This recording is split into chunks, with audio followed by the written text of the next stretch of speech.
Hi guys, welcome back to another episode on Excel with Amy. If you are a new subscriber, please hit the subscribe button. On this channel, we talk about career, education, lifestyle. If these are subjects that are of interest to you, please do not forget to hit the subscribe button, turn on notification for this channel, like and comment. Today we are talking about the next steps after admission. This process specifically looks so cumbersome, and in this video it's going to be a long video, but I'm promising you that I'm not letting you buy data, watch this video and be like, what did I just watch? This video is very informative, and so I want you to take your time and go through the process that is so difficult. I went through step by step, showed you the DS-160, how to pay the service fee, how to book a visa interview, how to schedule an appointment. So all of these are important information. I spoke about the I-20, the various parts of the I-20 and what they mean. You want to watch this video to the end, and I bet that you will not waste your time. Welcome to the channel where education meets adventure and passions are transformed into lifelong lessons. Excel with Emmy.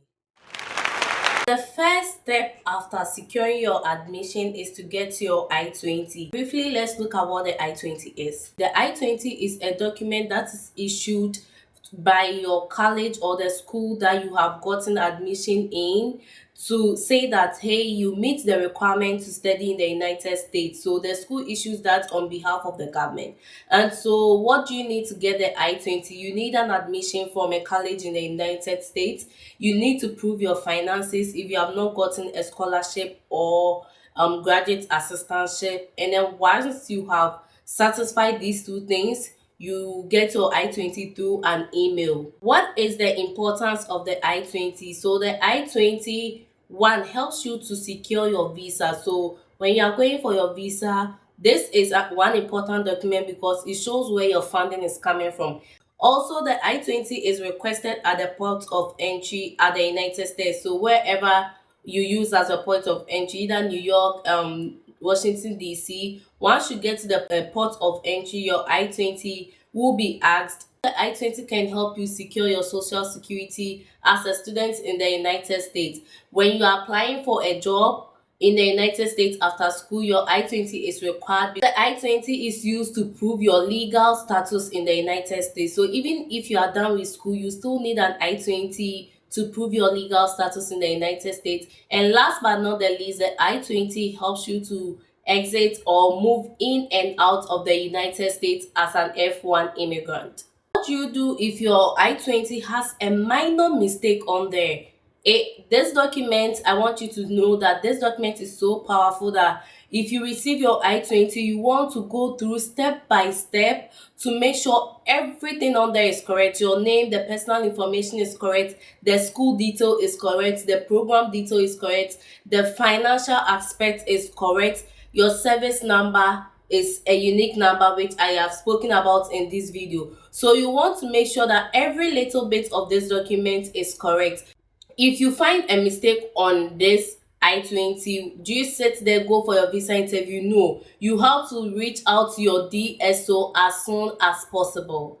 Having spoken about the I-20, let's look at what the I-20 is. And so on the first page, what is really important is your service ID. The service ID, I have just highlighted this number. Now, what is the service ID? This is essentially your service database information. So it tells the US government who you are and who your dependents are. It's a unique ID as a student in the United States. And so this service ID, you realize that once you are doing everything related to the visa, or even when you come to the school and you're filling any forms, your service ID is almost all of the time required. The next thing we want to look at on the I-20 is our personal information. So this is like the information about yourself, your date of birth, your preferred name, your surname, your primary name, and your passport's name, the country of citizenship, admission number, like those basic information about yourself. And the next part of the I-20 is the school information. So the school name will be here, then your DSO, the like someone you have to contact once you get to the school is here. And now your school address and then the school code and approval date. So usually once like you complete school, that is when the school code becomes very necessary, kind of like.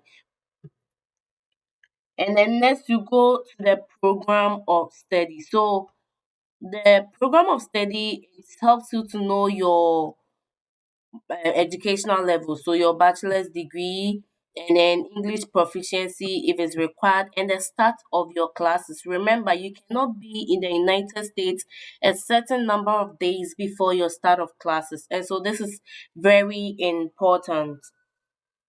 The program end date is also very important because this is when your OPT after completion starts. Like the 30 days before your program start date, it's your earliest admission date. So 30 days before this date is your earliest admission date.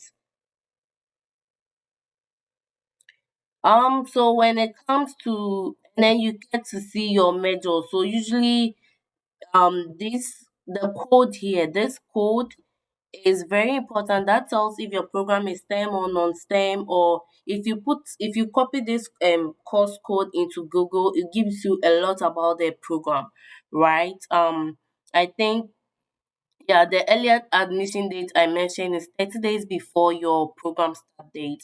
And the program end date is also very important because that is when your OPT date starts when your program ends. So OPT, I've talked a lot about it on my channel. If you have missed this, please go back and watch the other videos.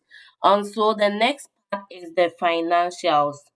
So the financials is usually for 9 months, and then you get an update. You can always get an updated I-20. So this left side is always the exaggerated amount. The left side is always an exaggerated amount, and the right side is like how much of the money you are paying for yourself and how much is from the school. So for example, this I-20, we realize that the person is paying 19,000, and then the tuition and fees is 15,000, 15,000, and then they have living expenses of 4,000, which makes a total of 19,000.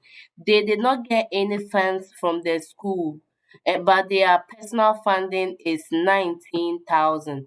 So if there was a deficit, it would also show on the financial side of your I-20. And then the next part is the remarks from the DSO. So it's not as much important, but you need to take a look at it. The school attestation, it asks your DSO about your eligibility for the program, and that the DSO confirms that all the documents that you have submitted is correct, and you have been verified that you're eligible to study in the US, and then they ask for your they ask for the DSO signature, and then you also append your signature. So it asks you the same thing as you are eligible, and you confirm that all the documents are correct. So you remember that you have to let your guardian sign if you are under the age of 18 years. And then on the next page of the I-20, it starts with the employment authorization, which is basically your OPT and then your CPT. Which at this time I don't want to go a lot or much into it because you really don't need it. So if you also have any gap extensions, like if you apply for an extension of your program, or you want to do like defer your program and come back, that is when they use this page a lot. Another part that is very important that I want to talk about is the travel endorsement. While you come to the United States, a couple of things can happen, and then you need to exit the country and come back. Like, let's say you want to go home and come back, You always want to make sure that you have filled this travel part before you go out. So this section will note any permission that you have taken from your DSO to travel out of the state. Remember that each signature is valid for 1 year. And so it means that once you have one signature, you can use it to travel until 1 year, and then you have to get the next one.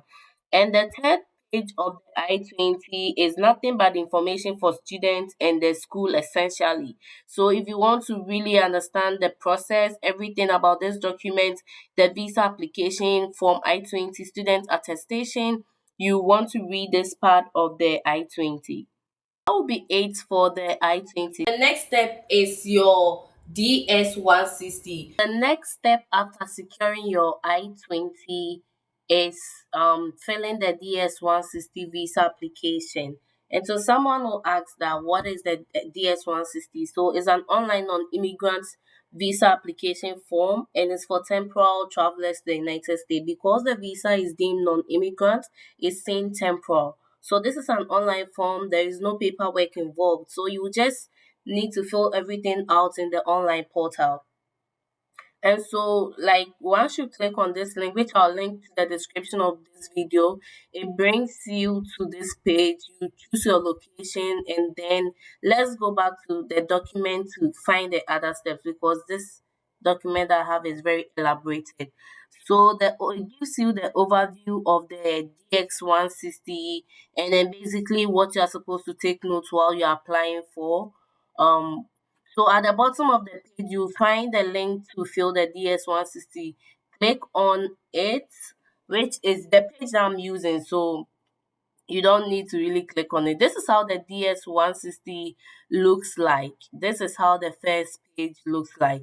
And so select a location where you are applying for the visa. Where my cursor is, this location. So if you are from Ghana, Nigeria, any part of the world, you just put it in, and then you click on start an application. So once you click on start an application, it will bring you to the next thing.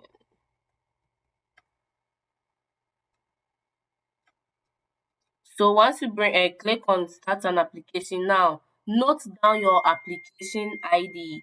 This is very important. If the page times out or wish to continue later, you would require your application ID. Anytime you are logging into the DS-160 portal, you will require your application ID. Once you don't have it, you need to create a new account. There is no other way to retrieve it. So take important of this application ID right here. Also, select a security question and answer, and this will also be required when you want to retrieve your information. So once you have put in once you have taken note of the application ID, make sure you have written it. So then the DS-160 page start. This video is just to give you an overview of what the DS-160. So we'll go through just a couple of pages and then move to the next step. So it's basically asking you about yourself, your travel experiences, where you have been. So like this one, your sex, your marital status, and then your place of birth, your country of origin, and then we have the personal information too. It continue to ask you about yourself. What you have to note is that if you are finding it difficult to answer a question, there is a help here which gives you the information that you need. So let's say you don't know the national ID they are asking for. It gives you a clue. It says your national ID number is a unique number that your government provides. The US government provides unique numbers to those who seek employment, social security, or pay taxes. So they are just telling you, if you are using a national ID, it means like this is what they are looking for, right? And so that's what basically the DS-160 is about. It continues to ask you about yourself. If you do not have any clue, please make sure to read the help. And that is how we all fill the DS-160. It doesn't really need any expert idea.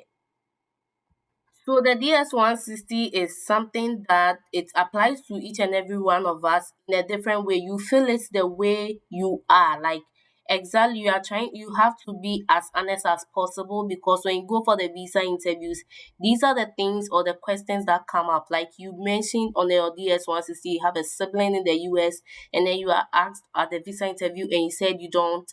The discrepancy in your answers and what you filled on the DS-160 can cause a denial for your visa. So you want to take note of everything that you are answering here.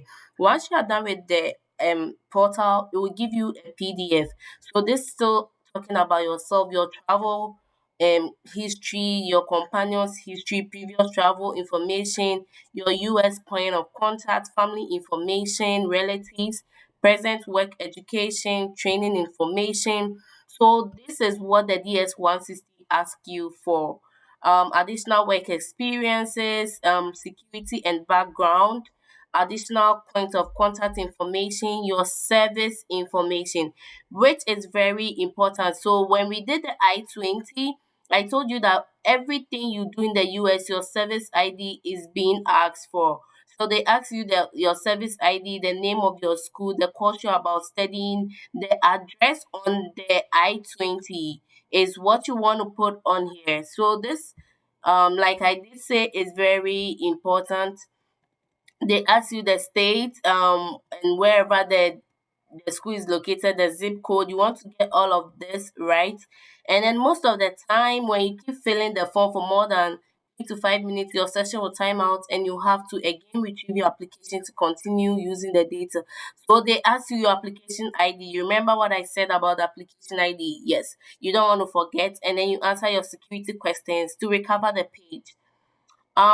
So yeah, and then once you finish filing your application, click on review. You'll be able to review all the details entered and edit the information if necessary. After you review all the data, confirm if your consulate detail is correct. Click on sign and submit. So that will look like the end of our DS-160. You click on sign, you put your e-signature, and then you do sign and submit. And that will be the Another important step is your passport. US have a specific size of passport. You want to be sure. I think they write the size on the website, so you get the size on here. There's instruction for the picture. Once you upload the picture, it will tell you the picture qualifies or not. So do make sure that you are checking that as well. And then click on print confirmation and save it as PDF for future printing. Come back to print application if you want to. You can do it as many times as you want, and then come back, email confirmation, and send the confirmation to your email address. All of this is to make sure that you have gotten everything right with the DS-160. Now that we know what the DS-160 look like, let's go and pay our visa fee on a step-by-step process. The next step I will talk about is to pay your visa fees. And so all this link I'll also attach to the description of this video. So once you click on this link, it means you are going to the online portal to pay your visa fees. When you come here, I don't want to enter anything here. So I'm going to show you from the PDF once again. So yeah, you can see that the page is actually the same. Once you come here, you want to open the link and create a new profile. So you click on the new user and then create a new profile. So it will Once you have created your new profile, log in using the username and password you created. So and then you click on new application or schedule appointment. So once you have clicked on that, you want to select non-immigrant visa type, and then you click on continue. So when you click on new application or schedule appointment, and then you do new application or schedule appointment, and then you choose the non-immigrant visa right here where my cursor is. And then once you are done, I want you to see everything. Yes.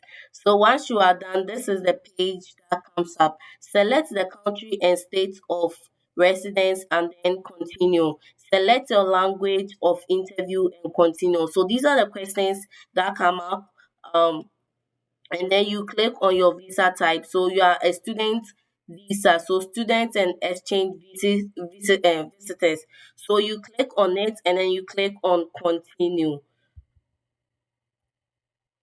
and then select the student visa class and continue. So even with the student visa, we have F1, F2, which is for the spouse or the child. So if you are the person that is applying for the visa, you want to click on F1, and then if it's your spouse, you just want to click on F2, depending on the visa type that you're applying. Once all of this information is fed, review the details and click on continue. So you want to make sure that this information is correct, the visa type is correct, state of residence, language of interview, the visa category, the visa class, and then your post of interview. So, like the location where you go for the interview. And this is where you will need your DS-160 confirmation number. I guess you guys remember that in the earlier part of the video, your passport number and your service number again. I did mention the importance of the service number. And so you put in all of this information and then you click on continue. Make sure that you are putting everything accurately. And then you fill the appropriate details depending on who you are. Also, once again, it is very specific to an individual. So you want to be mindful of that. You put your service number, your investing name, zip code, everything as shown on the I-20. That's why I made us go through the I-20 earlier. And then do this page if you have dependents, or else you skip it. So like if you are a married person and then you have filled it for yourself, you want to add your dependents on it so that you apply for the visa for them as well. But for most of us that are applying single, you just skip this part. So you answer appropriately. Um it says new application or schedule appointment. And then please answer the following question to determine your eligibility for the visa interview waiver. That applies to us if you are renewing your visa in, maybe you're in the United States. So you want to apply, answer appropriately. Now select the location where you'll be collecting your stamped passport after interview and continue. So you choose every information that is here, and then now you will be paying the visa fee. Only pay after the visa fee you'll be able to schedule your visa appointment. So only after paying the visa fee you'll be able to schedule your visa appointment. Once again, I had an argument with someone on WhatsApp and the person on a group chat, and it was a whole lot. So it says only pay this once you are after you have paid this, you'll be able to do your visa fees. And then it gives you an important note that the money you pay is non-refundable and the duration it takes. So you click on confirm, and then once you click on confirm, you receive the payment method. So like that would be for Ghana, I think you have to pay with the GT Bank. So I will not look at this page for it to confuse any of us. And then after you pay the fees, you get the payment receipt, hard copy like the one below from the bank. This is exactly how the one from GT Bank looks like. I don't know for the other people in the other parts of Africa. You can let us know how it looks like in the comment section. So once you have done this, after 3 to 4 hours of payment, you get an email like this: MRV fee receipt activated. Once you receive the email, you are ready to book your slot for your visa. After we have filed or applied for the visa fees, the payment of your service fee and the booking of your visa is usually intertwined, but you do want to make sure that you have paid your visa fees days before you go for your visa interview so that it might have reflected on the embassy's end. After you have paid your visa fee, you go ahead and schedule your visa appointments. Let's look at how it looks like in the next section of the video. All right. So the next step will be booking a visa slot. So this step and then paying for your service fee, people interchange it.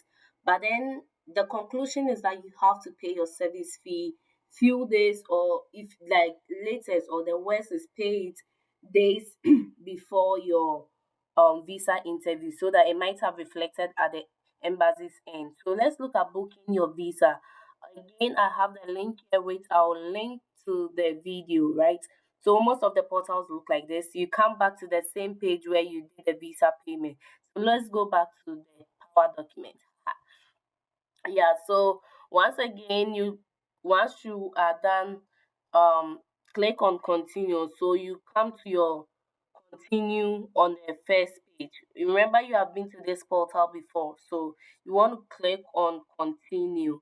Verify the passport pickup location once and continue again. So if you are picking it up from Accra or Lagos, you want to be mindful of that and click on continue. And then once you have verified, you receive a mail regarding the receipt number activation mentioned in the previous procedure 3, and then you find the receipt number automatically filled in the below column. Then you continue. So this is the column we are talking about where my cursor is right now. Once you receive the email regarding the receipt number activation, you automatically see the receipt number here. Then you click continue. So like the portal is already working. You don't need to put in the visa, the receipt number. It will just do that for you. And then select the time and date when you want to schedule your visa interview and click continue. But usually this is not as the case. Like you don't find a lot of spots like this, especially for fall 2024 where everyone is trying to apply, or especially for a season where there's an influx of people. You don't get the time like this, so you actually have to date hunt. It's not like I want this day, I want this day. That's no. You date hunt. So as of the 6th of April 2016, above and below images have the slot availability for the month of April to September. This document is been quite some time, so some things might have changed, but then also it's closer to accurate. So once the visa date is selected and continued, again you'll be asked to select a date for your visa appointment. Select the time and date and then click on schedule. So once you have selected the time and date, this is how it looks like, the green. And then your visa slot is successfully booked and you will get an appointment confirmation like below. To ensure to email the confirmation to your email and save as PDF conversion by clicking on printable version. These are all documents that you will need to attach to your file when you are going for the visa interview. That's why we do emphasize on make sure you do see your appointment has been scheduled with this green check mark. And then you are just done for booking the date. It's not as easy because now it's like a struggle for you to get a date. So it's not as easy, but God has got us all. Yeah. Now, like I said, the service fee is paid by someone in the United States. The service fee is $350 tax now. Let's look at how that is done in this section of the video. Okay, so the service payment is usually done by someone in the United States on your behalf.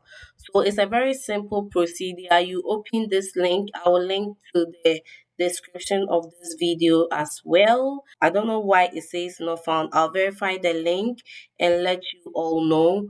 And so you open the link and you go through the I-901 fee payment tutorial by the US Immigration and Customs Enforcement. It is self-explanatory. And then this is the fee payment link. So let's see if this link will work.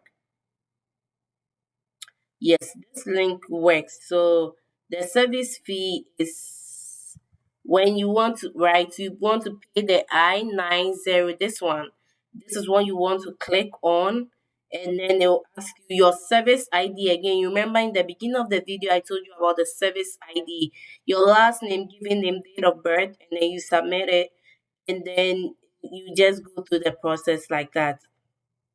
And I think once you submit this, it will take you to another page. I don't want to be playing on the USCIS portal so much. So let's get back to the video. So this link, I'll make sure that it start working, and then it's self-explanatory. So basically that will be it for the service fee payment. After you have paid your service fee, after you have booked your visa interview, after you have paid your MRV fee, which is $180, which is equivalent to 2,300 Ghana cedis, you want to prepare your documents for the visa interview. The documents for the visa interview, let's look at this in the next section of this video. Make sure that you are sending every supporting document that will help you get your visa. Is it about your financials? Is it about your personal life? Is it your resume? Make sure you are picking all of these important documents before you go. Now let's look at the document checklist for the F1 visa interview, since we have booked our visa and we are ready to go for the visa interview.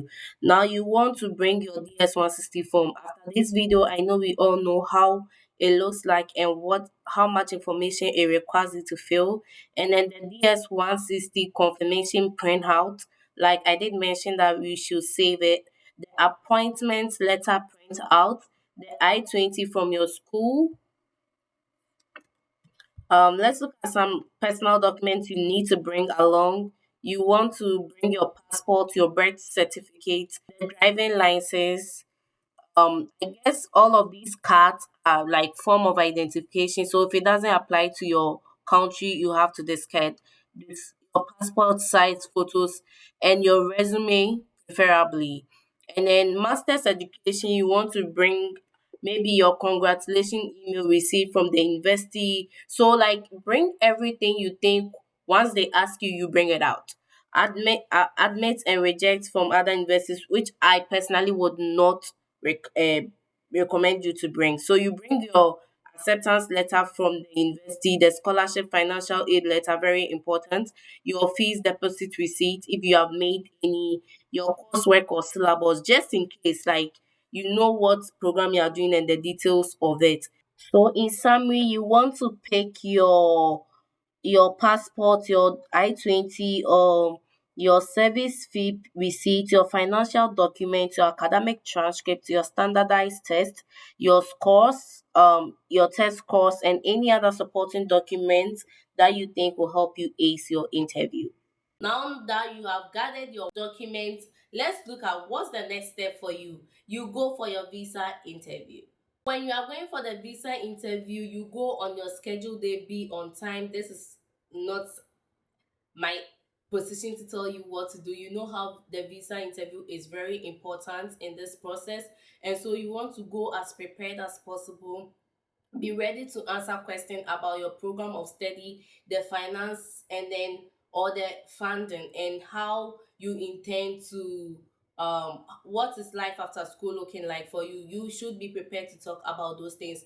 Once you have done this and you have successfully secured your visa, you await your visa approval. Once your visa is stamped in your passport and has been shipped, or you have gone for it in person, then you are ready to travel to the United States. In other videos, we are going to talk about the things you need to bring along when you are coming, the things you do not need to leave. Subscribe to this space if you are new. If this video was helpful, give this video a thumbs up and do not forget to subscribe to this channel. Thank you so much for watching this video to the end. I hope this was helpful. Catch you in my next video. Bye.